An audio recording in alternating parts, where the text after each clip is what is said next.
Join us for the very first IFL Live at London's Indigo at the O2, Sunday, August the 13th, with me, Coogan Cassius, and some very special guests. Eddie Hearn, Darren Barker, Johnny Fisher, and more. Tickets now on sale. So in the words of Eddie Hearn, you get up, you dress up, and you fucking show up. Oscar Bevis, IFL TV, proudly sponsored by Everlast. Delighted to be joined for the first time by Gully Powar, my friend. Very good to have you on IFL TV. How are we today? I'm all right, man. Thank you for having me on IFL TV. Big opportunity for me to put my name out there, and I can talk a bit about myself and put myself out there a little bit more. You know what I mean? So yeah, man. Thank you very much for that. No, mate, it's our pleasure. And like you said, a bit of a chance for people to get to know you, your journey, your story, and then they can kind of jump on and follow from here on in. I always like to start with the same question. What's your first boxing memory? My first boxing memory that comes up to me is when I won 3 fights in 1 week, in the amateurs. Probably I'd say about 4 or 5 years ago. I broke my hand in the second fight. The first fight I dominated. The second fight was a tough fight against a good durable fighter. Broke my hand and I fought 3 days after with a broken hand, so I'll never forget that memory. I won every single fight as well. So yeah, man, that's a memory that's gonna stick with me for the rest of my career. Love that, facing adversity from early. Was boxing a family thing? Was it something you were kind of guided into, or how did you kind of find boxing at first? Nah, so obviously as a young person, I obviously started boxing at 10 years old. My dad put me in it from a young age. Obviously, I don't come from a boxing background family, but my dad was always ambitious about boxing. He used to love watching it, knows about all the fighters and stuff. So obviously at a young age, I started playing football and stuff. And then my dad just put me in boxing. I started falling in love with the sport. But like every other young person out there, man, you don't really dedicate your life to it at the start, you know what I mean? So it was just one of the things I was doing as a hobby. And then obviously I just found that I was really good at it as the time went on. And I kept improving. And then I actually had my first fight in the first 6 months. So I was about 10 years old. And after that, man, my career went flying. Was you one of them kids who, and a lot of people say this, because you get in trouble for fighting when you're younger, when people say you can fight and you can get praised for it, as a kid, it's kind of a bit like, I quite like this actually. Yeah, something like that. But I was very hyper more than anything. I couldn't sit still. I was always active, doing different things. I couldn't sit still. Couldn't just be in one place. I had to be doing something constantly. So like I think boxing was the right way forward for me, you know what I mean? So I was also good at fighting and stuff, but it was also the fact that I was very hyper as a kid, and my dad thought, you know what, just gonna have to put him in the ring, man. You know what I mean? And then, obviously after that I just started enjoying it, and it just kept going. Like I used to do 3 days a week, used to do my jogs at a young age, and like I've just stuck it out ever since. You know what I mean? So yeah, man. Yeah, you mentioned boxing and football. I can see two things either side of your head. Is Yeah. one of them an Is one of them an Arsenal? I don't even watch football like that, I'll be honest. Yeah, no. I support Wolves and that, but like I'm from Wolverhampton, so I support Wolves and local team and that. But nah, I'm not really into football. Obviously I do watch it and that. I support my local team and that, but like because I've been dedicated to boxing so much, like it's just something I've always focused on. I don't really have interest for other things like that. You know what I mean? But like I do play things like snooker and that, like obviously my spare time, but. I used to be into football a lot more when I was younger, but as I got older, I kind of started like dedicating my life 110% into the sport of boxing, and things just went from there. But like I said, I still support Wolves, so I'm a Wolves fan. Yeah, no, I get that. Boxing obviously wraps your life when you're kind of trying to make a career of it. So what's that the other side then? Because that's is that a boxing post to the other side? Yeah, so that's Canelo versus Triple G2. Yeah. That's Pacquiao versus Furman. I used to be a big fan of Danny Garcia when I was coming up as well, when I was about 15, 14. So I've had these posters for a long time, you know what I mean?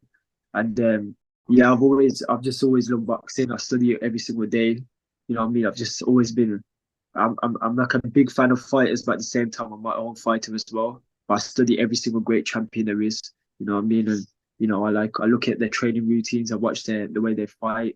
You know what I'm saying? I take little attributes from each fighter and put it into my own style. So my favorite old school fighter was Roberto Duran, legend, you know what I mean? And a lot of people compare my style to his because, we just have it out. Like he's relentless and I'm called relentless. And, he was hands of stone. And obviously from a young age, I've always watched the great champions, even Floyd Mayweather, Canelo. Canelo's my current favorite fighter of this era. I think he is just he's something special, you know what I mean? And, you know, like obviously the way he's fighting everybody, and, you know, it's just amazing to see that there's still a fighter that's still willing to fight every single fight, hard fight out there. And when he beat Golovkin the second time, it just shown how much of a true champion he was in that fight, you know what I mean? And it was just inspiring. So yeah, man, most definitely. But obviously, like I said, I'm my own fighter. I put different styles into one, and that's what made me relentless today. You know what I mean? So yeah, man. Yeah, no, I love that. I love that. So you said there was a point where you kind of realised that you're good at boxing. But when you realise that, do you ever think about the possibility of it being a career choice? Because obviously, when you're young, you're at school, you're told to do this, you're told to do that, try and follow some sort of path. When you realised you were good at boxing, was it always kind of, that's the path for me, that's my career? If I don't make it in boxing, then I won't be happy. Yeah, like that was my career. That's the way I thought. I've always thought from a young age that I would make it far because my style is very unique. I like to throw a lot of punches. I like to throw a lot of body work, and obviously I'm only currently 20 years old, so the way I was flying through the ranks and that, like obviously I didn't have much of an amateur style, so the England boxing team and that, like they wouldn't Percy picked me because I never had that upright style. You know what I'm saying? I was more like a body puncher, head puncher. You know what I mean? Just relentless in the ring. So, but I've always had the talent there. I've always been fit and healthy. I've always stayed sharp in boxing. You know what I mean? I had over 35 fights. I won 28 of them. You know what I'm saying? So I've always just been focused. You know what I'm saying? All my career, I've just been focused on boxing. It's always been a career choice for me. And obviously, I got to semi-finals of the senior elites. Obviously, that was a very controversial decision. Like because I knew stopped him in the third round. But you know how boxing goes. Whatever judges, please, you know what I mean. So there was a higher hopes for me to win the nationals and stuff like that. But like, I won 5 Midlands titles obviously before that, and every single year I just kept winning the fights and stuff. But when I turned pro, I found that my style was made more for the pros because I had more like a Mexican type of style. So I was breaking down fighters mentally and physically. I've sparred the top fighters already. I sparred the best super bantamweight fighter, which is Liam Davis. I sparred Brad Foster, and I found out that I'm very talented at what I do, and I've got the fitness and I've got the dedication. I just got to keep going forward. So yeah, it's always been a career choice for me. I've never seen myself without boxing. You know what I mean? It's just always been something special to me. You know what I mean? And obviously, I've got people around me like my dad, my coaches, my family, my sister, my mum, everyone just keeps me focused. You know what I mean? So I've got a good team around me as well. Yeah, well, for someone who says they didn't have much of the amateur style, 3 national bronzes is not a bad turnover at all. We'll talk about kind of the turning over process in a sec. Obviously, I suppose mixing with the best in sparring is kind of quite a good judgment of where you are. You're only 20, but like you said, you've sparred a couple of good guys. I've got Liam Davis here. I've got Adam Azim here as well. So you've been in Yeah. with guys who are at that kind of British and beyond level at your age. So did you use them as kind of assessments to see where you are? Or did you kind of use them as like, I'm going to be a sponge today. I'm going to suck in all the knowledge. How did you kind of use them spars? So yeah, exactly that. Like obviously, as soon as I turned pro, we look at divisions we're gonna fight at. I looked at super bantamweight as my division because I've always thought super bantamweight would be my division when I turned pro, and my coaches did as well. So we came to a conclusion. I can make £122 quite easily, to be honest. It's just one of them ones. But yeah, I sparred Adam Azim. That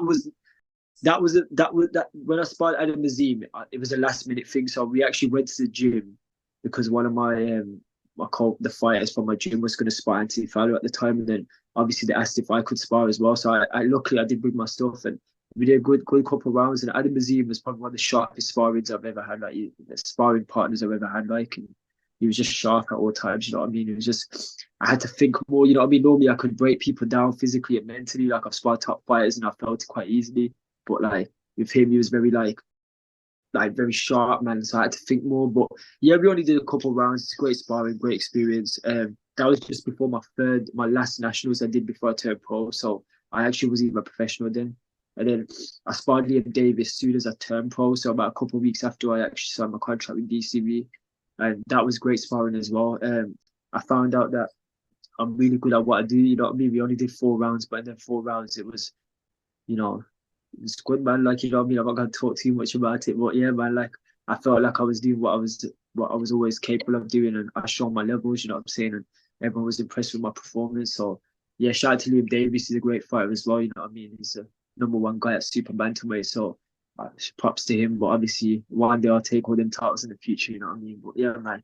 Like obviously, it's just all learning experience. Obviously, I'm still early on in my career, and yeah, I've sparred Brad Foster, I've sparred James Beat Jr., I've sparred most people, and it's always been very good sparring for me. And I've always been at my best every single time. Obviously, there's always flaws I need to work on, but I'm always at my A game at all times. My mindset's stronger. I don't overthink it. And half the times that I sparring these people was when I was 18, so I was only a kid as well, like coming up the ranks. And I've always bought it. Even Kane Baker, I sparred him the other day. He's been on big DAZN shows, a really good fighter. You know what I'm saying? Like he always brings that heat, and I was impressed with myself there. And he's a good fighter. You know what I'm saying? Like, so it just shows where I'm at right now. And yeah, man. Yeah, super bantamweight's my division, and I want the English title soon. You know what I mean? After a couple of 6-rounders, because that's what I'm aiming for. So whoever wins this title, I think it's this Saturday, they're fighting for it. I'm looking to take the winner, and that's who I want.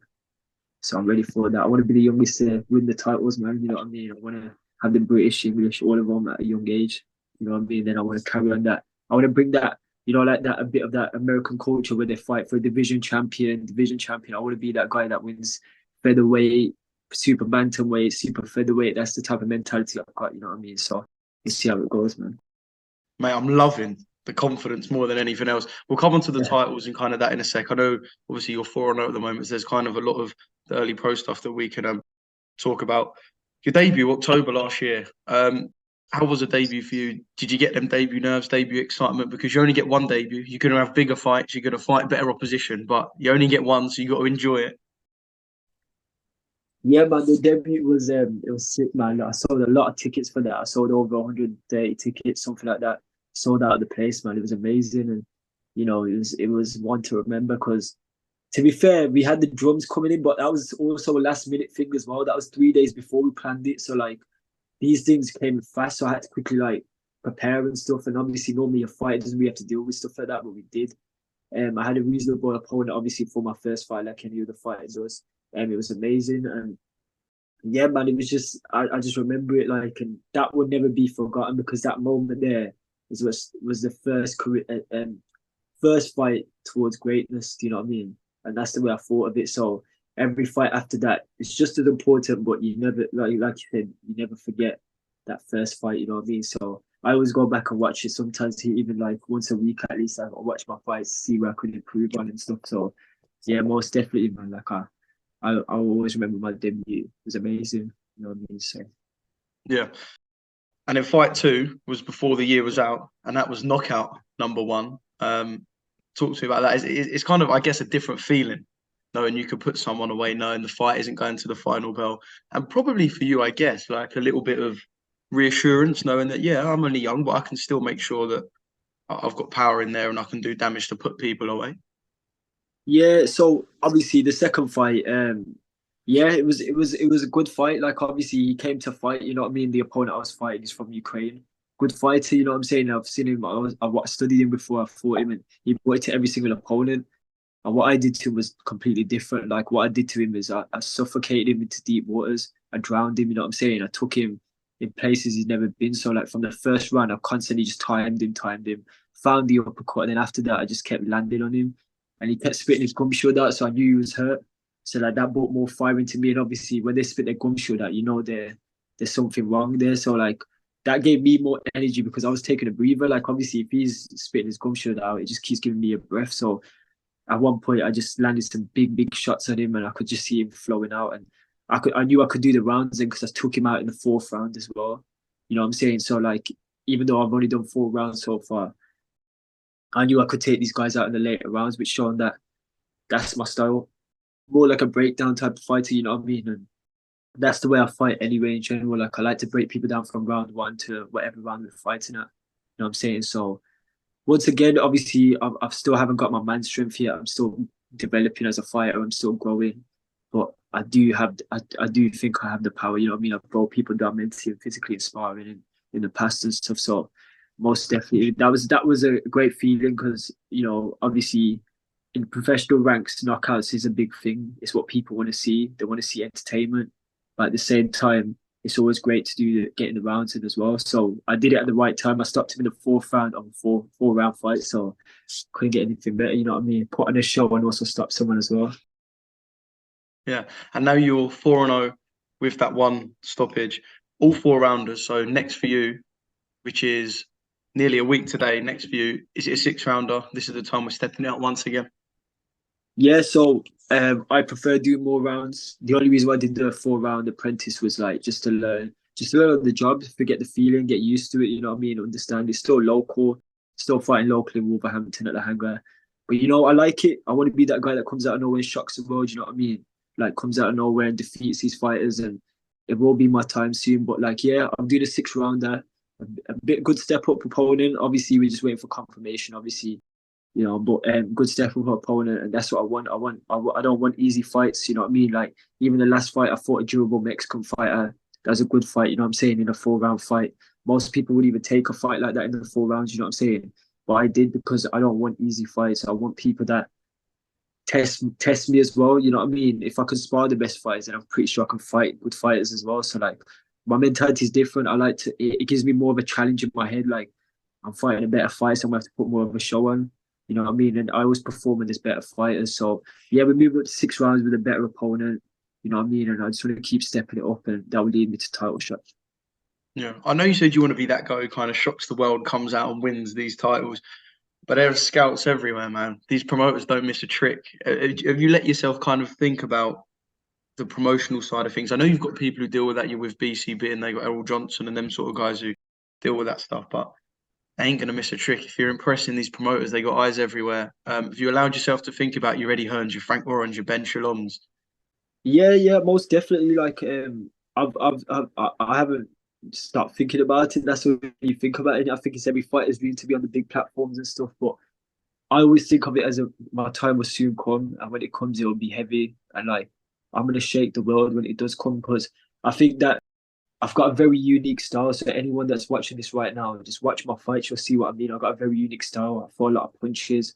I don't gas out. I will stay conserved. I watched everything. You know what I mean? I'm always focused. You know what I mean? And like I said, I took a lot of things from different champions and put it in my own style, and that's what turned me into a next level fighter. So I've always done that, and I think the key thing in boxing is to study boxing as well. A lot of fighters find it boring to watch boxing. I love to watch it. I love to see the footwork, the little placements, just little things like that, man. It's just improves my game. It makes me work on things, repetition. So yeah, but yeah, I've always thought about that. When I do get on the big platforms and that, I'll be ready for it. I don't overthink nothing. I just get in the ring, do my job. You know what I'm saying? I want to create a legacy in the sport. So, you know, like I said, there's not many Sikh fighters or Punjabi fighters out there. I want to kind of pave that pathway. Do you know what I'm saying? And kind of bring it forward. So yeah, man, like I'm ready for all of it when my time's right and when the promoters come forward. I'm ready for it all, man.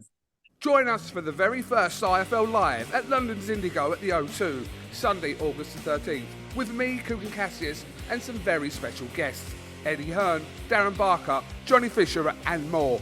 Tickets now on sale. So in the words of Eddie Hearn, You get up, you dress up, and you fucking shut up.